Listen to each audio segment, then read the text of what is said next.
Muy buenas tardes, muchas gracias por sumarse a la conversación con Buen Día. Le agradezco que sintonice, que nos mande sus preguntas, sus puntos de vista, sus comentarios para poder enriquecer este debate. Estamos saliendo por WOW TV, canal digital a todo el país, y por Regeneración Plural en el sureste, además de por mis redes. Muchas gracias de verdad por estar con nosotros y por entrar a esta conversación que hoy vamos a dedicar a hablar sobre la sucesión ahí en la UNAM. La comunidad universitaria de la UNAM se encuentra en un momento importante para los próximos 4 años por el cambio de rector. Se encuentra inmersa en una doble, déjeme decirlo así, en una doble sucesión.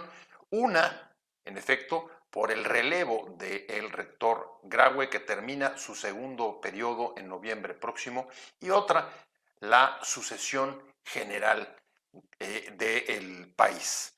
En esta semana, la UNAM emitió la convocatoria para que los aspirantes a suceder a Enrique Graue se puedan apuntar y participar en el proceso, y el rector ha utilizado sus últimas intervenciones, una para despedirse y otra para dar inicio al curso académico de otoño 2023-24, a exhortar a los alumnos a estar atentos frente a amenazas de desestabilización en la máxima casa de estudios, y en un amplio tour de medios que ha venido realizando ayer y hoy, a insistir en que en el proceso sucesorio no habrá cabida para la injerencia de los partidos políticos. Realmente hay amenazas de desestabilización en la máxima casa de estudios del país.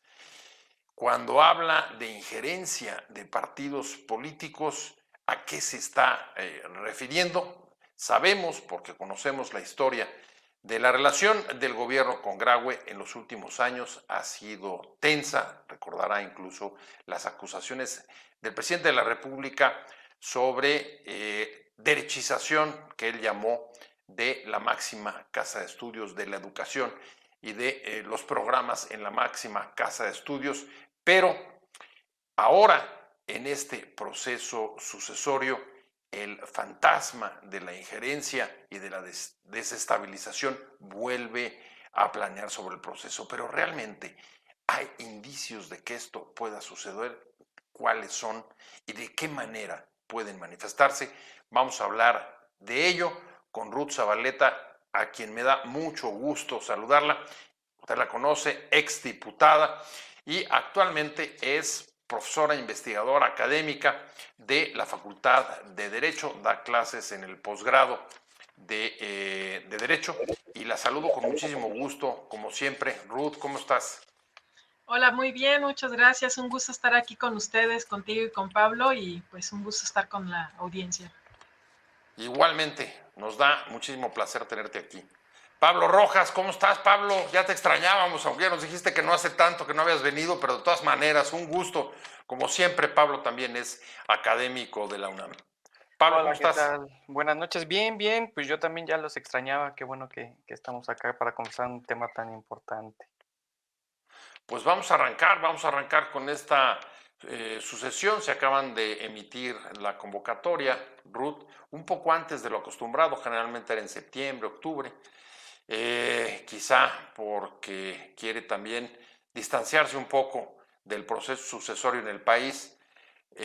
Los grandes partidos, tanto el Frente como Morena, las grandes coaliciones, perdón, van a anunciar sus candidaturas, sus candidatos presidenciales a principios de septiembre, cuando ya el proceso en la UNAM estará en marcha. Pero en cualquier caso, más allá de que sí haya un adelantamiento o no, se trata de un momento crucial para la máxima casa de estudios, Ruth, y me gustaría arrancar contigo con esta pregunta que planteaba en la introducción. ¿Realmente tú ves amenazas de desestabilización, riesgos para la estabilidad en el proceso sucesorio de Enrique Graue? Creo que traes apagado el micrófono. ¿Ya? ¿Ya me Listo, escucho? Como perfecto. tal, no se han manifestado de manera explícita, sin embargo, las descalificaciones que se han hecho por parte del presidente de la República en contra de la UNAM y específicamente de algunas facultades de Derecho, por ejemplo, o de Economía, y los señalamientos en contra del rector en algún momento sobre asuntos que no tienen que ver con la universidad, pero que ponen entredicho su honorabilidad, ya son señales de pues intervención del poder público, en este caso del presidente de la República, que impacta en la confianza y la credibilidad del proceso, y eso creo que es un factor que debemos de tomar en cuenta como pues intentos de desestabilizar, porque en el momento que haya desconfianza del rector, que es el máximo representante de la universidad, pues se genera un ambiente diverso, diferente al que debería prevalecer en un cambio, en una transición como tan importante como la que estamos esperando que suceda. O sea, me parece que sí hay visos en ese aspecto. Manifestaciones de algunas, pues, de algunos actores, no sé cómo decirle, porque se han estado apareciendo de manera esporádica algunas personas vestidas de negro con capucha desde antes de la pandemia, y de repente de manera coyuntural se aparecen queriendo cerrar, por ejemplo, la Facultad de Derecho o saqueando la biblioteca. En su momento lo hicieron a pretexto de los asuntos que tenían relación con violencia de género, pero hasta ahorita, por lo menos en estos días, desde que apareció la anticipada convocatoria a la fecha, no hemos visto ese tipo de ambiente adentro de la universidad. Pues ahí está, voy contigo, Pablo, la misma pregunta. ¿Qué ves tú como focos amarillos o rojos o del color que sea, que puedan indicar el riesgo de que la UNAM viva un proceso de cambio de rector en un contexto de intentos de desestabilización, de injerencia, como acaba de señalar Ruth, desde el poder público? Ahí están las declaraciones y las descalificaciones que ha hecho el presidente López Obrador de la UNAM y en particular del rector, y factores internos que en efecto han sacudido a la Casa de Estudios, como el tema de violencia de género en los últimos, pues me atrevería a decir, 4 años desde antes de la pandemia. Mira, a mí me parece que por un lado la crítica es válida, no deberíamos de espantarnos, ¿no? Aquí lo interesante es que no provenga desde dentro, ¿no? Que tendría que ser lo normal. Eh, Parece ser que hay un proceso de atrincheramiento de la UNAM, ¿no? Y que hay una falta de comprensión de los cambios que han habido en la realidad social. Yo creo que esto sería más bien una oportunidad, es un momento de oportunidad para promover una reforma interna, una reforma que intente no solo captar los cambios que están sucediendo en general, sino que además pueda proponer pues una forma de educación universitaria con objetivos que estén a la altura de los nuevos tiempos. Esto que mencionabas de las problemáticas que han señalado los movimientos feministas son un parte de un elemento, pero también otros más, como por ejemplo, la educación ya no está en la misma lógica de formar mano de obra calificada para la gran empresa privada. Está modificándose y parece ser que la UNAM no acaba de comprender esto, ¿no? En ese sentido, yo creo que lo más interesante sería que más allá de que esto proviniera de afuera, sería bueno que la misma comunidad universitaria propusiera un camino de reforma interna que respetara sus propios tiempos, sus propios métodos, sus propias prácticas, ¿no? Es decir, que provenga desde dentro y sin embargo que pueda atender los cambios, porque el problema es que si no lo hace, entonces puede que haya más bien un estancamiento, ¿no? Y entonces, sí, por un lado es válido, está bien que se manifieste la necesidad de respeto de la autonomía universitaria, pero algo de lo que no se ha dicho es que también pues, grupos conservadores se están atrincherando dentro de la misma universidad en formas ideológicas afines. Y de hecho, los grupos de Morena yo creo que también pues han tenido que salir ¿no? La misma Claudia Sheinbaum, que salió del Instituto de Investigaciones de Física, pues está afuera, ¿no? Y parte de su grupo de colaboradores se lo llevó consigo. Entre ellos estaba la exsecretaria de Ciencia, Rosaura Ruiz, ¿no? Morena no ha quedado dentro de la universidad. Entonces, pues habría que medir la correlación de fuerzas interna. Yo creo que lo más sano sería una reforma propuesta desde adentro. Bueno, Ruth, la verdad es que hubo incluso por ahí alguna iniciativa que presentó un diputado de Morena hace ya unos meses con el propósito de que se cambiara el estatuto para la elección del rector.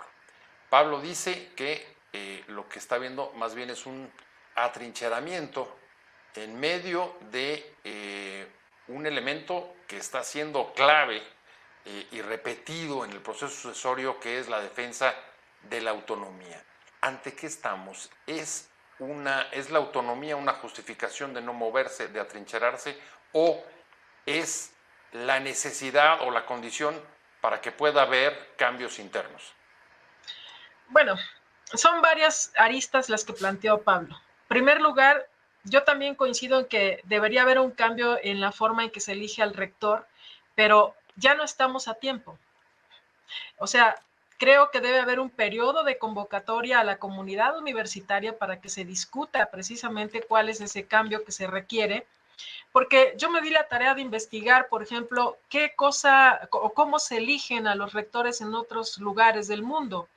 Y nuestra forma de elegir al rector es la mayoritaria en diversas universidades del mundo, o sea, no hay cambios sustanciales o de gran impacto en la forma de elegir al rector en otras universidades, incluso pues que podríamos decir que no son conservadoras, sino universidades que se distinguen por pues otro tipo de liderazgo a nivel mundial respecto a los tipos de educación que imparten. En segundo lugar, a mí me parece que los méritos del actual rector no se han puesto en la mesa de debate, y es importante porque hablamos de que la educación está fallando, la forma de educar a los alumnos no funciona, pero miren ustedes cómo se incrementó la matrícula de 357 a 380,000 alumnos.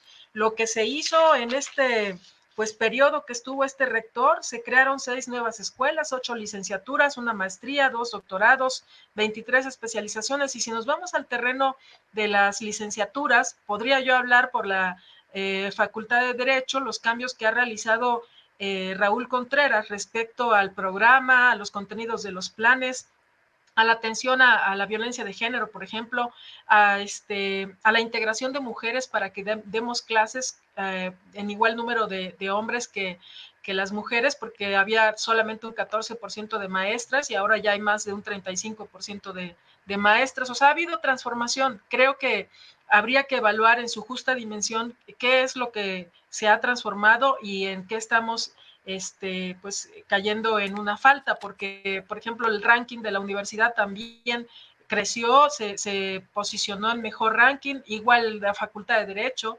tiene un importante lugar entre los 20, 25 primeros lugares a nivel mundial. O sea, a mí me parece que tendríamos que poner en la mesa muy claramente qué estamos criticando, qué estamos juzgando de la universidad, para ver si eso es lo que nos va a motivar a hacer cambios en la forma de elegir al rector. A mí me parece que son dos cosas diferentes.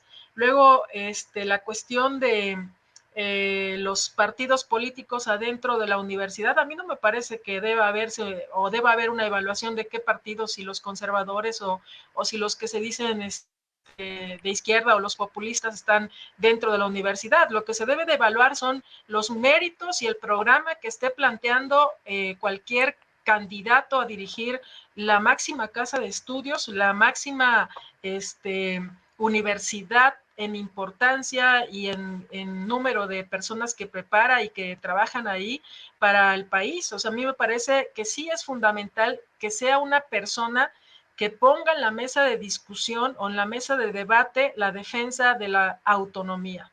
O sea, sin autonomía la universidad no va a tener una educación equilibrada, una educación fuera de ideologías, fuera de conceptos doctrinarios que no estamos ajenos a que los alumnos los conozcan, más no tenemos derecho de estar dirigiendo como sector educativo el pensamiento en base a una u otra ideología. Por eso yo no acepto que sea a partir de la visión de los partidos políticos, sino a partir del debate de la comunidad universitaria, principalmente los maestros, los investigadores, que tienen a veces 30, 40 años, 50 años trabajando ahí hasta que se mueren y no son escuchados para opinar respecto a cuáles son las fallas en términos de esta educación de calidad profesional que se debe de dar impartir en las aulas de la universidad. En eso estoy de acuerdo, o sea, debe de haber a lo mejor reformas en ese aspecto, pero habría que analizarlo.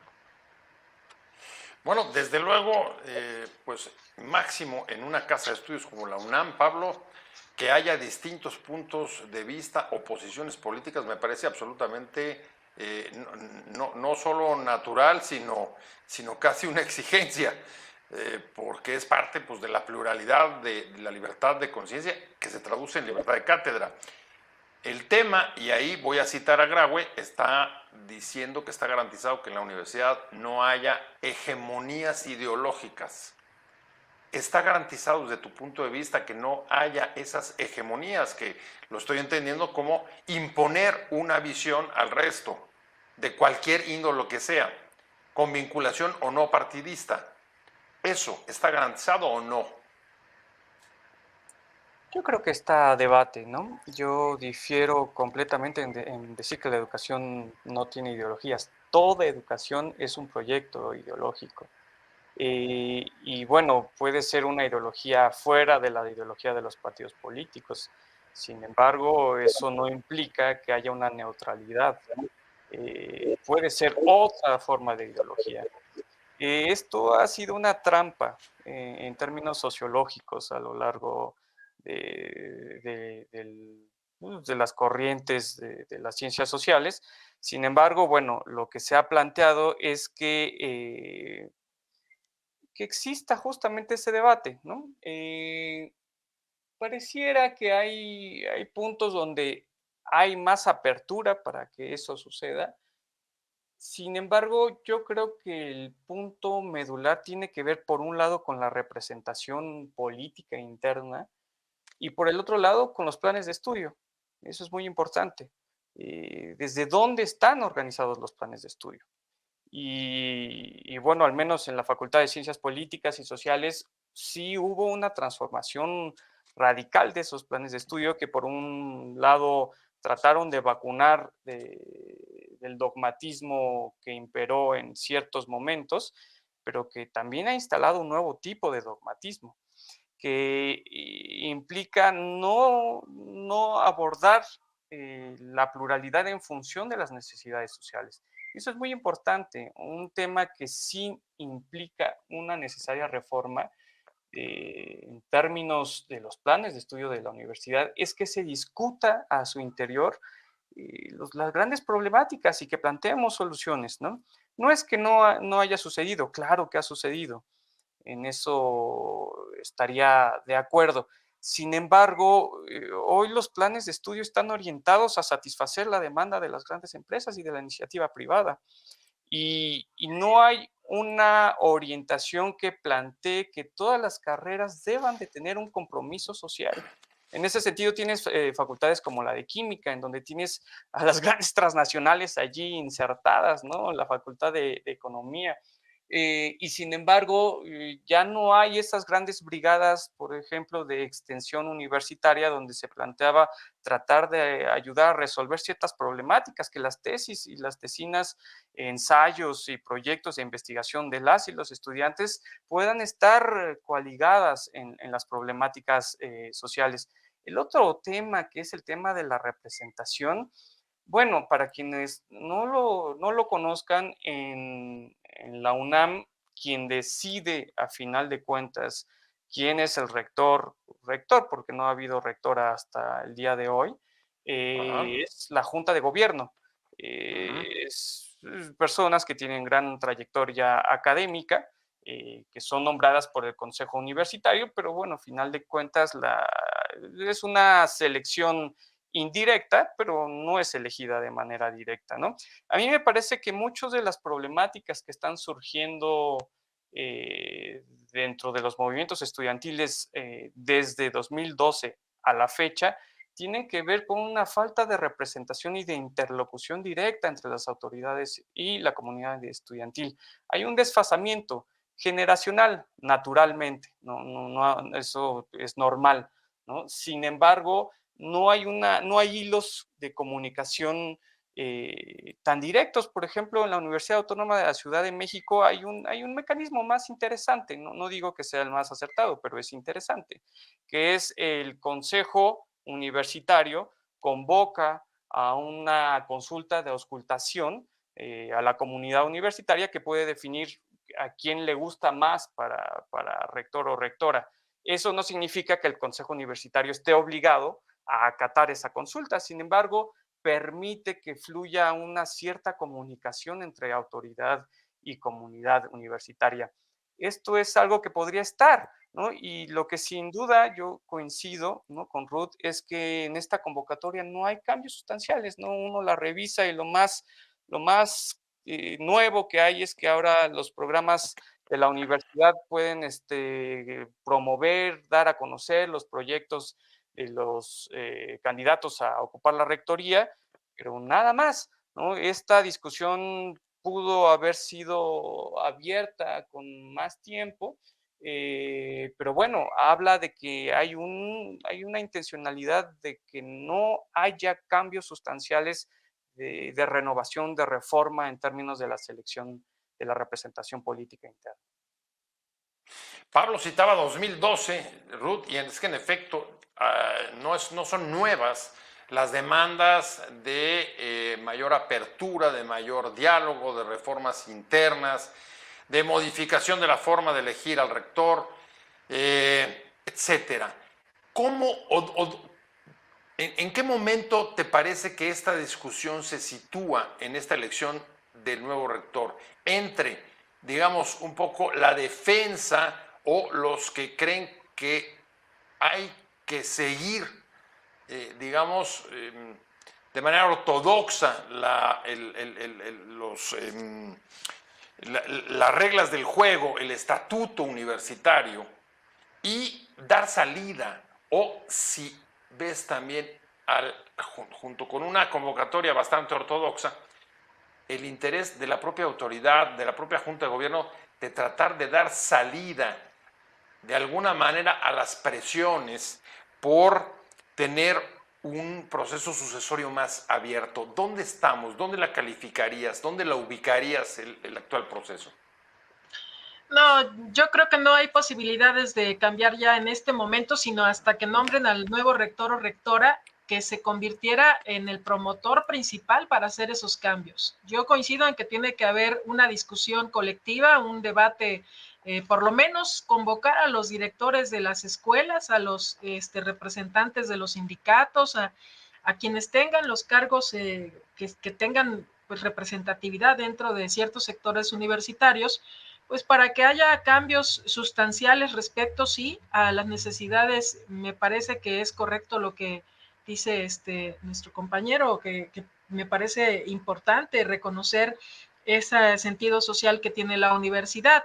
Yo no lo veo perdido del todo porque a lo mejor yo estoy en una facultad en donde he visto varios cambios. Yo estoy desde el 2009 dando clases y los últimos 5 años vi muchos cambios. Entonces a mí pues me impactó esa posibilidad de transformación de la Facultad de Derecho, de ser una de las facultades señaladas como una de las más conservadoras, en donde solamente prevalecían los hombres, en donde había un alto índice de denuncias de hostigamiento sexual o de cuestiones que no deberían de haber pasado, y todo lo que se estuvo pues haciendo para evitarlo me pareció muy importante. Ahora, yo creo que la discusión ahorita respecto a esta convocatoria es si la van a dejar tal cual y no van a permitir que haya un debate público, que a mí me parecería muy importante. Yo sí estoy porque hubiera un debate público de los candidatos, que pudiéramos conocer cuáles han sido sus logros para estarse proponiendo en ese cargo tan importante, y cuál es su plan respecto a la universidad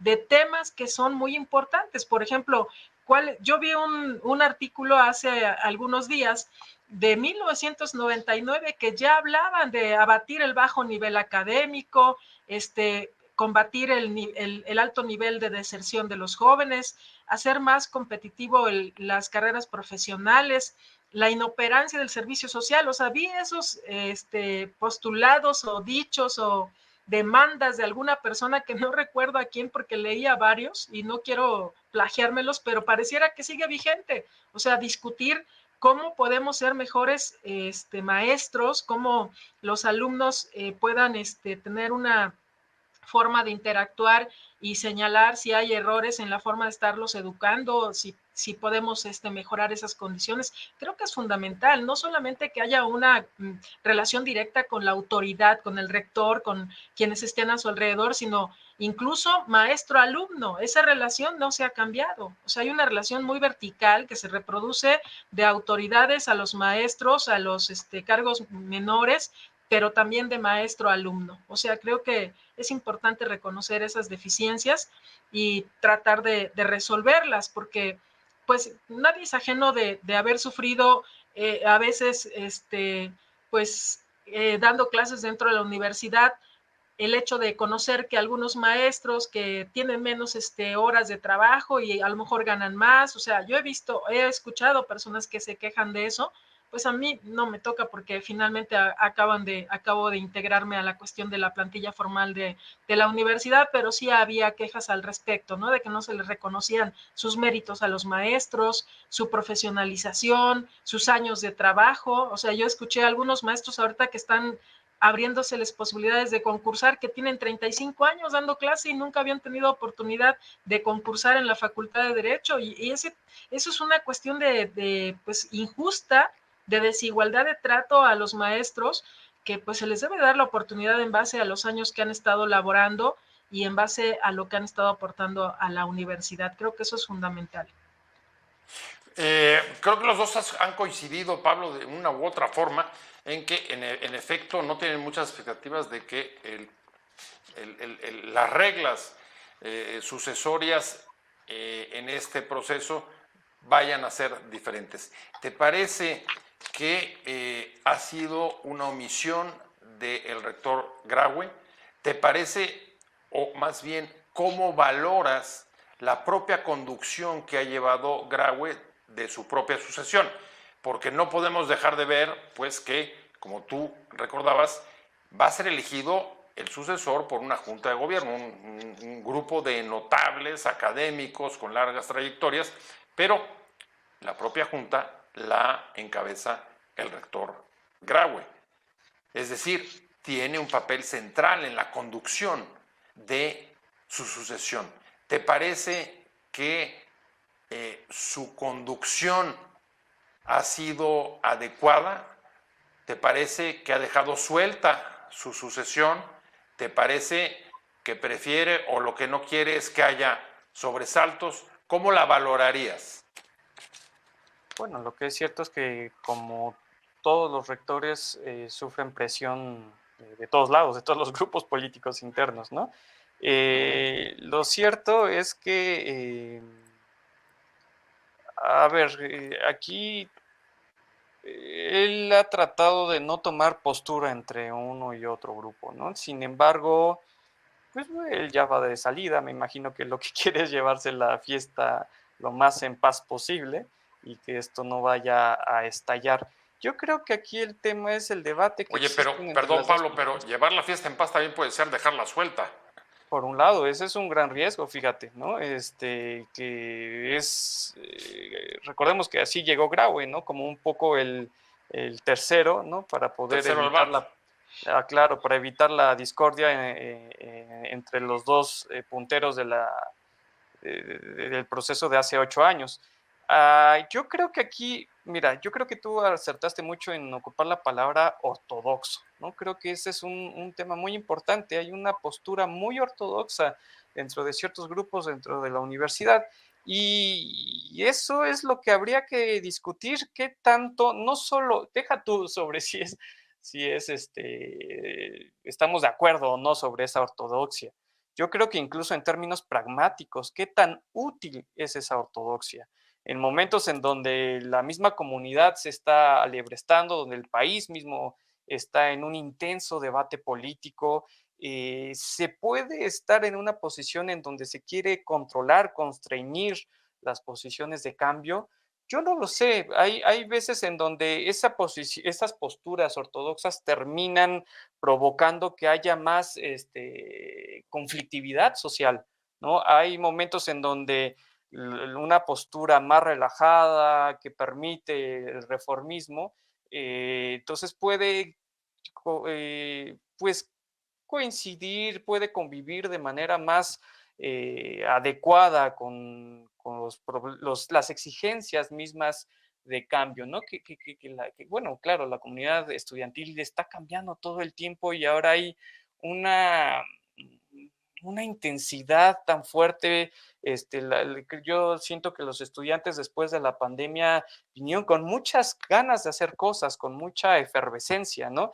Y entonces ante esa efervescencia realmente se puede negar o ahogar los procesos de cambio. Yo creo que en parte lo que mencionaba Ruth sobre los cambios que se han estado permitiendo a cuentagotas, son parte de que hay sectores de las autoridades universitarias que alcanzan a leer la necesidad de cambios, ¿no?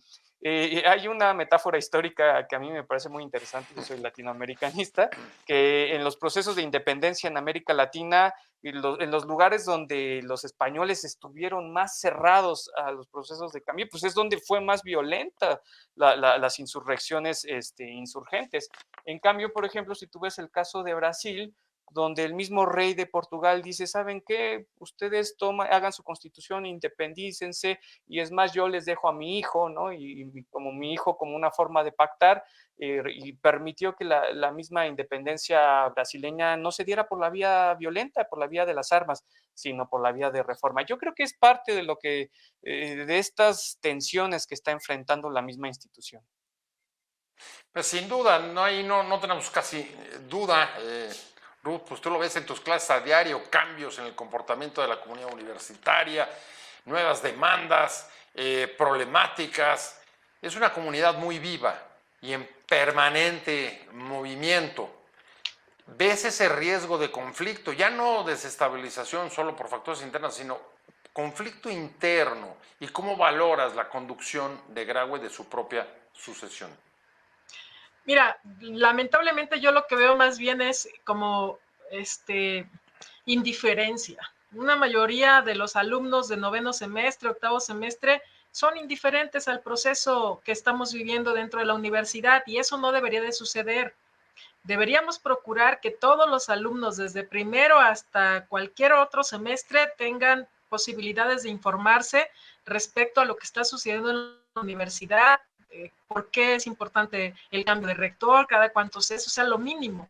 Entonces creo que hay más bien, más que un conflicto, hay una ausencia y ese es el conflicto, porque a mí me parece que pues en un estado que está, como bien lo dice Pablo, en movimiento político y hay cambios sustanciales, por ejemplo, lo que ha sucedido con la candidatura de Xóchitl o con el Frente y todo lo que hemos estado viendo en estos últimos días, pues me parece importante que dentro de la universidad también hubiera pues esta posibilidad de enterarse de los alumnos. Ahora, yo sí creo que ha hecho un buen trabajo Graue, o sea, me parece que lo ha hecho en base a los tiempos que le han tocado vivir y que la ha sorteado bien, a final de cuentas. O sea, porque regularmente actuamos en base a reacciones, o sea, qué cosa está pasando para reaccionar con algo diferente. Y Graue no ha tenido una problemática que lo enfrente como en otros tiempos, a otros rectores a renunciar o a repensar si sigue ahí o no. No le pasó eso, o sea, hubo conflictos en algunas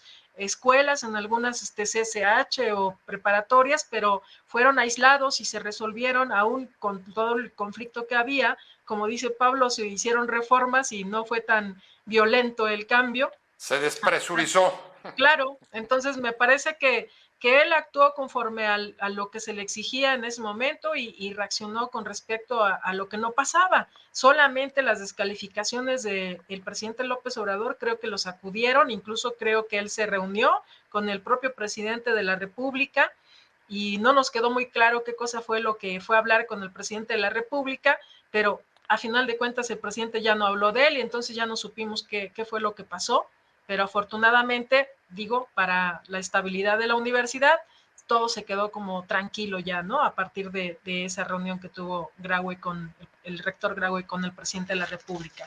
Entonces, creo que ¿qué podemos esperar ahorita de este proceso? Yo desearía que una sacudida, pero no lo veo así, veo la convocatoria, es una convocatoria light que no va a pasar a mayores, a menos de que algún candidato, Pepe, se inconforme de los que no salgan electos y empiece a haber pues señalamientos de como los que hemos visto ahora en algunos partidos políticos, ¿no? De falta de democracia en la toma de decisiones al interior de las instituciones. A ver, parece que estamos ante un doble clima de opinión, porque a ratos nos preocupa, ¿no?, la desestabilización y los conflictos que pueda haber, pero por otro lado parece que puede ser una transición tersa.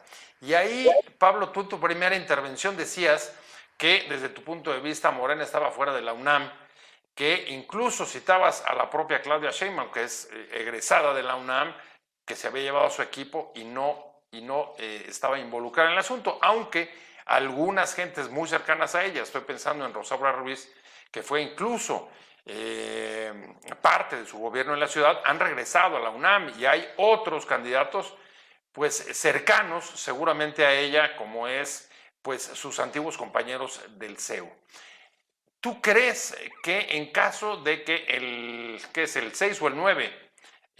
Cuando se anuncie la candidatura de Morena, en caso de que sea ella, como es lo más probable, eso pueda incidir o afectar el proceso interno en la universidad?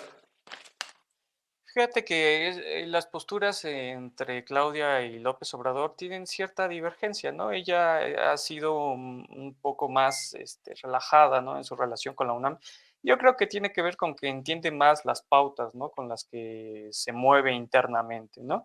Ahora bien, en el caso de Rosaura, ella, me parece, según entiendo, ya no alcanza los límites de edad, me parece que ya rebasaría el tope de los 70 años. Ah, no, en efecto, no, pero no me refería a que aspire a la candidatura, sino como alguien cercano que ocupa y conoce la universidad como pocos y que tiene capacidad de operación, Sí, yo si creo lo que ahí quiere. la movida es tratar de generar, una plataforma que permita que llegue a la rectoría alguien capaz de dialogar, ¿no? Sin que, o sea, con el nuevo gobierno federal y sin que al mismo tiempo pueda generar descontento al nivel de los grupos políticos más poderosos, sobre todo los que sean en esta perspectiva más ortodoxos, ¿no? Yo creo que ahí, sin embargo, va a haber varios debates muy interesantes. Si bien el que primó en este sexenio fue el tema de la élite dorada, ¿no? De estos altos funcionarios con salarios bastante grandes, bastante altos. No sé si ese vaya a ser el tema primordial. Tal vez uno que sí se va a colocar y al que le dio entrada al mismo Grau en la entrevista que se le hizo, me parece que el día de ayer, o al menos el día de ayer se publicó en La Jornada, es el tema de la relación masividad versus calidad, que ha sido un tema recurrente, ¿no? Ha habido una petición, una exigencia de que la universidad abra más espacios para más estudiantes. Lo cierto es que esa es una problemática estructural muy fuerte, que tiene que ver con que el mito del neoliberalismo fue la única forma de ascender es si te esfuerzas mucho y la única posibilidad de ascenso de clase tiene que ver con la educación. Que finalmente la educación para las clases populares se convirtió en el único medio de ascenso pacífico, ¿no? Puede que haya otros, ¿no? Como el Oye, y narcotráfico en y demás, ¿no? declive, Pero y en declive, Pablo, el sueño del progreso a través de la educación anda un poco cuestionado, pero en fin. Exactamente, exactamente. El tema de la meritocracia comienza a tener un cuestionamiento muy fuerte en las nuevas generaciones. En ese sentido, este debate va a instalarse con más fuerza y me parece que hubo ya una postura muy interesante del difunto doctor Pablo González Casanova, que fue hasta qué punto es contradictoria la relación entre una educación masiva y una educación de calidad, porque efectivamente bajo la relación vertical a la que hacía referencia Ruth del maestro-alumno, donde pues el maestro era quien calificaba todo y tenía la razón total y a fuerza tenía que estar en un escaloncito arriba, versus el modelo CCHero, en donde es una lógica más circular, donde hay una participación más, etcétera, pues implicaría un nuevo esquema educativo.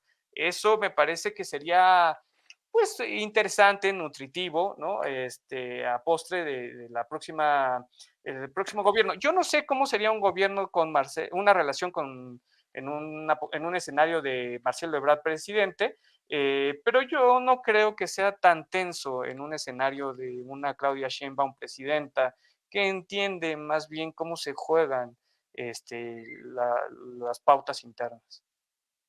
Pues ahí sin quererlo, Pablo nos acaba de dar un poco el perfil que cree para el próximo rector. No sé si tú coincidas, Ruth, pero pues está dibujando un hombre que sea capaz de resolver conflictos, que sea capaz de dialogar con la 4T, sea que sea el candidato, el que obtenga la candidatura y el que llegue a la presidencia, al mismo tiempo que pueda mantener la interlocución con los distintos grupos que hay al interior de la universidad, que incluso algunos son señalados al propio interior casi como pequeños feudos que se han ido construyendo a través de mucho tiempo y que constituyen grupos de poder fuertes y con los cuales pues el que ocupa la silla del rector pues tiene que armonizar en tanto pues se hace una reforma que modifique esos poderes internos. Ese es el perfil que tú esperarías, un poco un outsider, alguien que no haya estado identificado plenamente ni con la 4T ni con algún grupo específico. Eso es lo que necesita la UNAM, un poco las características que tú señalabas del propio Graue.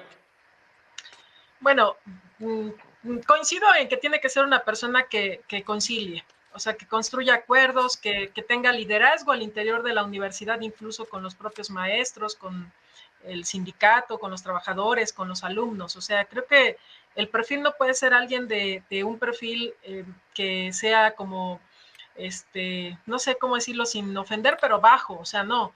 Tiene que ser un perfil de una persona que le interese la universidad y que convenza a todo el alumnado y a los maestros que sí le interesa la universidad, le interesa su autonomía y el profesionalismo con el que se impartan las clases y con el que se vayan formando los alumnos. A mí me parece fundamental eso.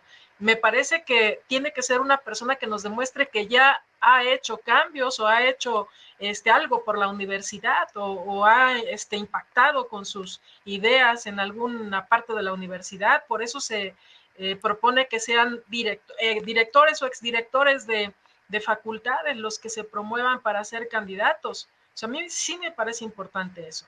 Ahora, no necesariamente dijo Pablo que un hombre, ya le pusiste palabras en su boca, porque igual puede ser un hombre o una mujer, ¿no? O sea, ¿por qué no? Me va a acusar ahorita de sesgo de género, pero déjame decirlo claramente, puede ser una mujer o un hombre, sin duda. Sí, ahora, te digo algo, Pepe, creo que tenemos que reconocer, yo en lo personal no quiero injerencia externa de los grupos políticos ni de nadie que tenga intereses políticos para la elección del presidente, pero dentro de la universidad sí quiero que haya participación de la comunidad universitaria.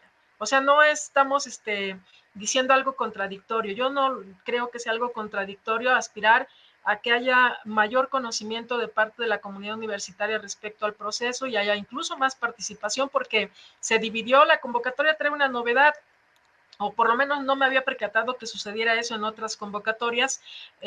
Escuchar a las escuelas, se dividieron en 5 equipos de trabajo la Junta de Gobierno, y van a escuchar a los que quieran llegar a señalar las virtudes de sus propuestas, de sus candidatos, y eso me parece importante. O sea, no es el debate que yo esperaba público, pero sí es importante que escuchen la opinión, por ejemplo, de los maestros respecto a lo que se ha hecho en cada facultad.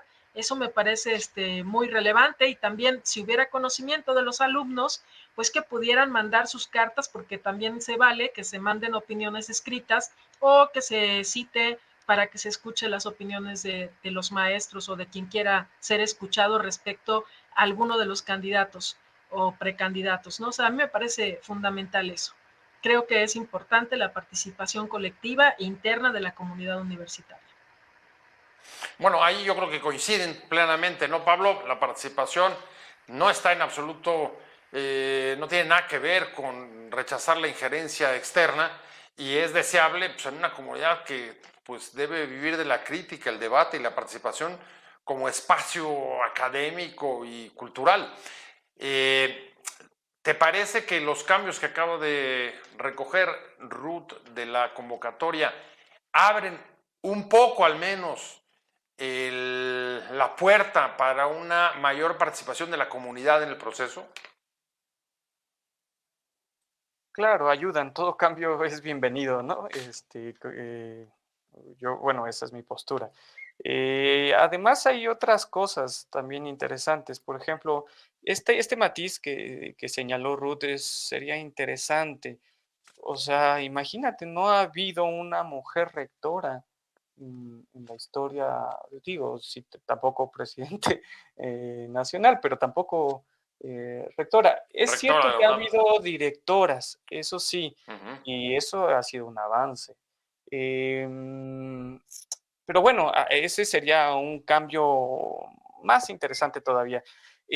Ahora, respecto algo se mencionaba sobre la pasividad de ciertos sectores del alumnado, o más bien, no, la palabra fue indiferencia, ¿no?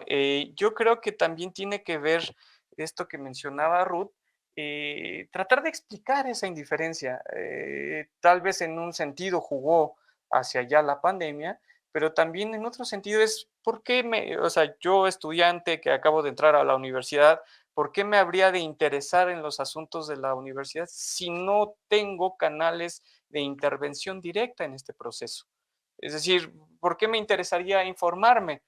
Cuando es una votación abierta nacional, pues estás casi obligado. No significa que el ciudadano o la ciudadana lo haga permanentemente o lo haga necesariamente. Mucha de la información se recibe de los medios de comunicación, de las grandes televisoras, etcétera.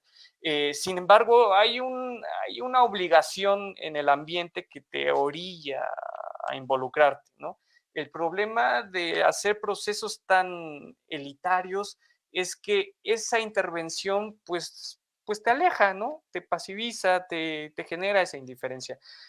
Habría que idear, de acuerdo, en este proceso no va a pasar, sin embargo, habría que idear nuevos mecanismos de intervención y de involucramiento de esa comunidad en la toma de decisiones. Fíjate que yo no sabía algo, no me había puesto a pensar hasta hace poco que me dijeron que no hay un periódico estudiantil de la UNAM.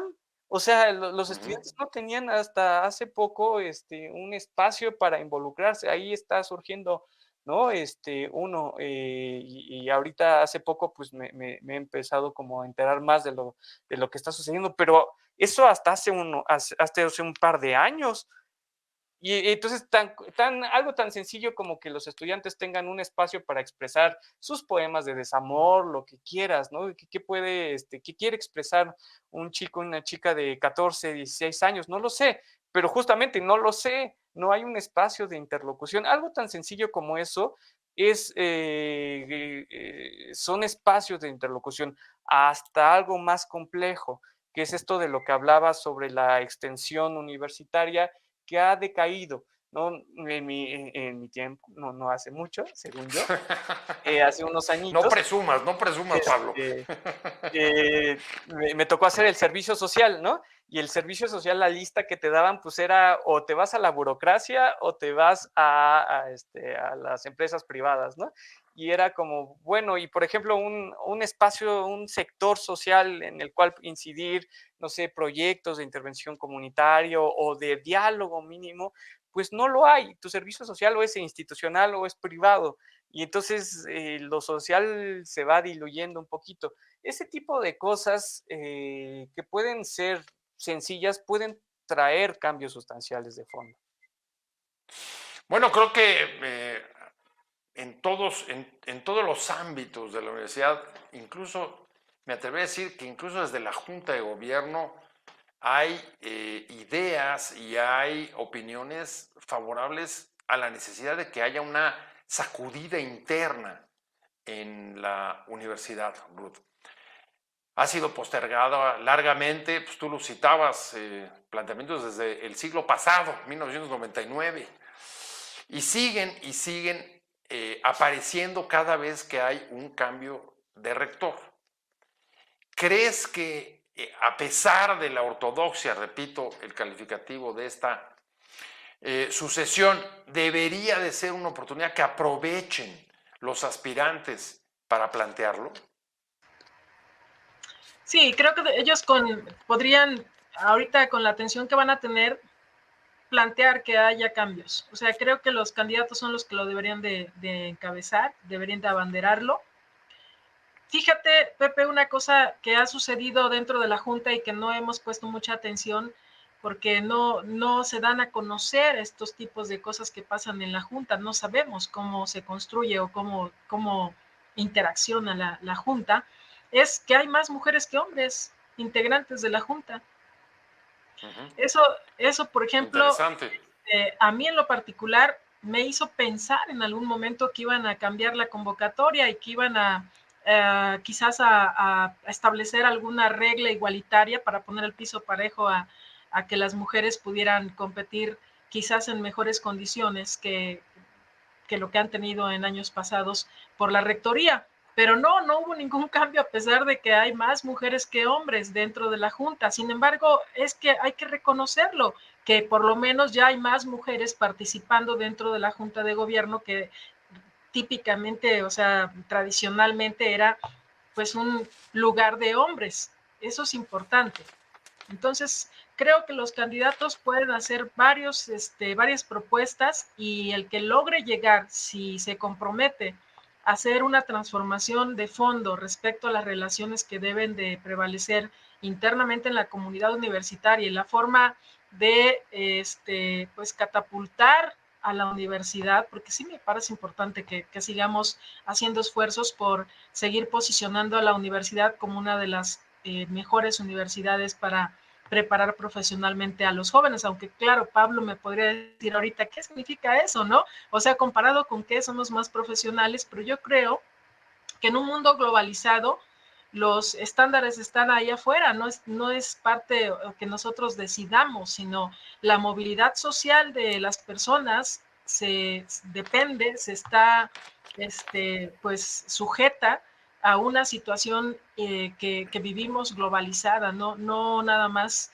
dentro de nuestra comunidad mexicana, sino lamentablemente, y creo que ahí los estándares no los ponemos nosotros, sino tenemos que competir con esos estándares que ya están establecidos y que les permitirían a las personas que estudian en la universidad pues tener mejores posibilidades de movilidad social. Ese es mi punto de vista, no defiendo el neoliberalismo ni que la competencia tenga que ser la base que sustente la educación, sin embargo, no ponemos las reglas nosotros, las reglas surgen de otros lados, ¿no?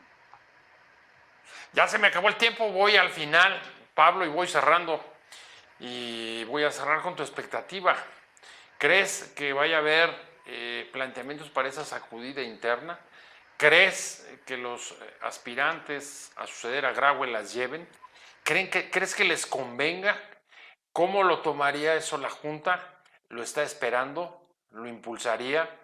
¿Graue lo está alentando? Sé que hay mucho de especulación en la pregunta, pero es una manera de preguntarte qué es lo que esperas. Pues me gustaría ser más optimista, definitivamente, aunque creo que respecto a otros periodos y a otros procesos, seguramente habrá nuevos planteamientos, ¿no? Em, Creo que habrá una intencionalidad de cambio. Lo que no estoy seguro es qué tanto esa intencionalidad se recupere al momento de seleccionar al, al rector o rectora del próximo periodo. Y lo que sí es que, pues, mucha gente va a esperar a ver qué hace la misma comunidad estudiantil, ¿no? ¿Cuál va a ser su papel? ¿Va a debatir? ¿Va a meterse? No sé, que va a proponer algo, no lo sé. Este, pero lo que es cierto, y aquí hay un tema, es que mucho de los movimientos feministas que rompieron a final de 2019 y principio de 2020, pues se fueron decayendo a partir de la inanición, a partir de la pandemia. Eso no fue resuelto. Entonces, no se sabe también si eso tendrá un posicionamiento en este proceso o no. eh, Fueron ya hace un par de añitos, pero tampoco es tanto.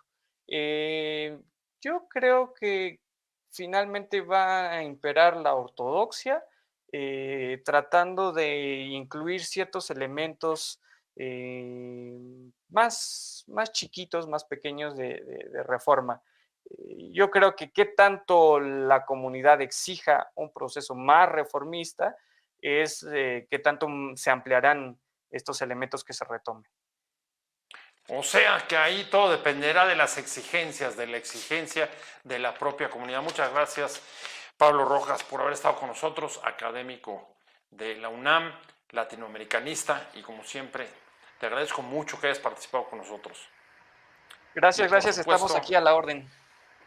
por supuesto, Ruth, muchísimas gracias por haber estado con nosotros. Ruth Zabaleta, exdiputada federal y además una larga trayectoria en la vida política y, por supuesto, académica en la Facultad de Derecho de la propia UNAM. Muchas gracias, Ruth. Gracias a ti, Pepe. Saludos a la audiencia. Pues gracias a los dos, pero gracias a ustedes, por supuesto, como acaba de decir Ruth, a la audiencia por habernos acompañado, porque ustedes son los que dan sentido a esta conversación. Les agradezco mucho que hayan estado con nosotros. Hemos salido por Wow TV, canal digital, y por Regeneración Plural y por mis redes. Y pues lo espero el próximo martes, como todos los martes y jueves, aquí en Conversando con Buen Día.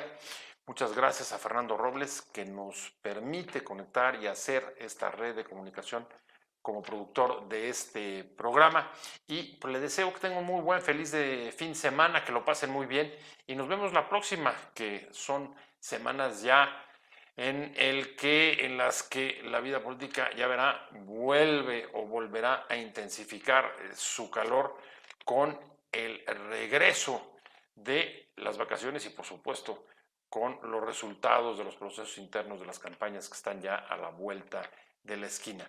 Que tengan un muy buen fin de semana, y vamos a seguir hablando de la UNAM y del proceso de cambio de rector. Es un proceso importante porque se trata de la Universidad de la Nación.